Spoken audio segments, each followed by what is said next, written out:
и решиха да ме оберат. Една скалъпена позорска полицейска акция, фарс, превръщайки ме в медийна атракция. Виждам ужаса и изписвам смаяните лица на жена ми и собствените ми деца. Не се страхува и сина, не плачи за биги, тате няма да бъде за дълго във вериги.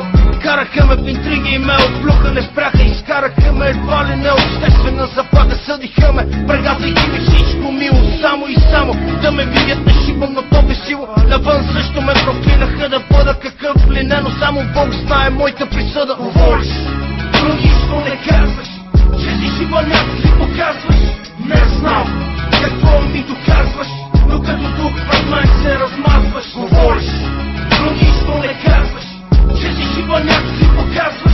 Не знам какво ми доказваш, но като тук пред мен се размазваш. Бях малки смел, играех и печелих, намерих пътя на живота си, но докато се целех във враговете си, пред мен изникна проблема. Самият аз се бях превърнал в мишена, съвестта ги накара да ме мрази. Омразата ги накара да пробват да ме прегазят. За кой шибаняк щеше да бъде отека, да облечем майка ми в черна дрека? А кой син може да редне и да заспи с образа на майка си опляна от сълзи? Може би това държи и изострени сетивата ми, а мислите летят една след друга в главата ми. Има неща, които пази вътре в мен, има неща, които чакат своя ден, има неща, които искат своето време и които само Бог може да вземе. Говориш, други що не казваш, че си шибаняк, си показваш.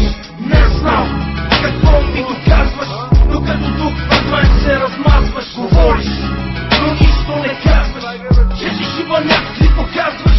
Не знам какво ми доказваш, но като тук пред мен се размазваш. Мнозина ме проклинаха и отричаха, но не по-малко имаше, които ме обичаха. Колко млади хора искаха да бъдат като мен, един добре облечен бизнесмен. Работех, носейки на плещите си